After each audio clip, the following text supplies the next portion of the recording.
बहुत बड़ी बड़ी कुर्बानियां ली। नमरूद ने उन्हें आग में जलाने की कोशिश की, मगर अल्लाह ने उन्हें सलामत उस आग से बाहर निकाल लिया।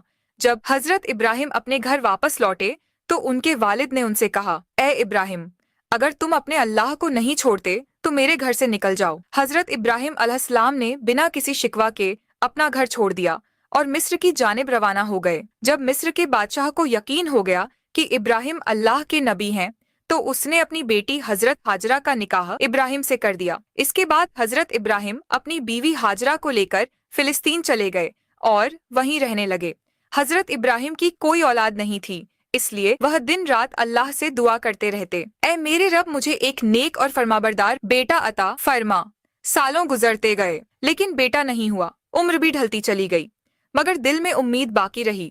84 साल की उम्र में भी वो अल्लाह से यही इल्तिजा करते रहे, ऐ अल्लाह, मैं तेरी रहमत से मायूस नहीं हूँ, मुझे एक बेटा अता कर जो बुढ़ापे में मेरा सहारा बने। आखिरकार अल्लाह ने उनकी दुआ कबूल फरमा ली।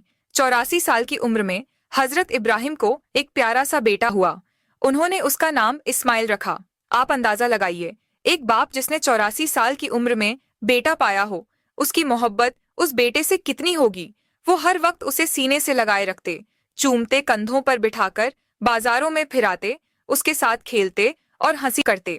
अभी बेटे की पैदाइश को एक हफ्ता भी नहीं गुजरा था कि हजरत जिब्राइल अलैहिस्सलाम इब्राहिम के पास आए और कहा, ए अल्लाह के नबी, अल्लाह का हुक्म है कि आप अपनी बीवी और बच्चे को खुद से जुदा कर दें। यह सुनकर हजरत इब्राहिम का दिल कांप गया। बोले, ए जिब्राइल, मैं अपनी बीवी और बच्चे को कहाँ छोड़ूं? जिब्राइल अलैहिस्सलाम ने जवाब दिया, जहाँ अल्लाह हुक्म देगा मैं वहाँ ले जाऊंगा। कल सुबह इंसानी शक्ल में ऊंट पर आऊंगा। आप अपनी बीवी और बच्चे को तैयार रखना और मेरे पीछे चलना। अगली सुबह हजरत जिब्राइल ऊंट पर सवार होकर आए। इब्राहिम अलैहिस्सलाम ने भी अपनी बीवी हाजरा और बेटे इस्माइल को ऊंट पर बिठाया और खुद भी ऊंट पर सवार हो गए। जिब्राइल का ऊंट आगे आगे, इब्राहिम का ऊंट पीछे चलता रहा। वो फिलिस्तीन से चले, शहर दर शहर गुजरे, हफ्ते महीनों में बदलते गए और 1 महीने के सफर के बाद अरब की सर जमीन पर पहुंचे। उस वक्त अरब वीरान था, ना कोई इंसान ना परिंदा। जिब्राइल का ऊंट काले सुनसान पहाड़ों के दरमियान चलता रहा। आखिरकार 4 ऊंचे पहाड़ों के बीच एक वादी में पहुंचे, जहां आज काबा मौजूद है, लेकिन उस वक्त वहां दूर दूर तक कोई नहीं था।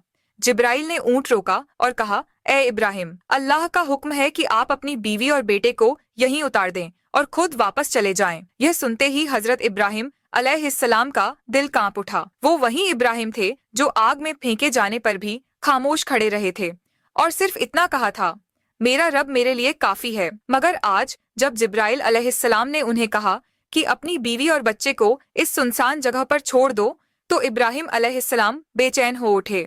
बोले, ए जिब्राइल, यह तुम क्या कह रहे हो? यहाँ तो ना पानी है ना खाना, मेरे बीवी और बच्चे यहाँ कैसे जिंदा रहेंगे? जिब्राइल अलैहिस्सलाम ने जवाब दिया, ए अल्लाह के नबी, यही अल्लाह का हुक्म है, आप इन्हें यहीं छोड़ दीजिए और फिलिस्तीन लौट जाइए। इतना कहकर जिब्राइल चले गए और इब्राहिम अलैहिस्सलाम रह गए। अपनी बीवी और बच्चे को हसरत से देखते हुए उन्होंने इस्माइल को गोद में उठाया, सीने से लगाया और उनकी आंखों से आंसू बहने लगे।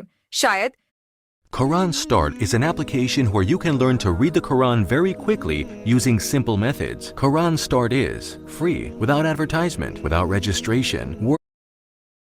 शायद दिल में यह ख्याल आया हो, क्या मैं अब इस बच्चे से जुदा हो रहा हूँ, पता नहीं फिर कभी इसे देख पाऊंगा या नहीं।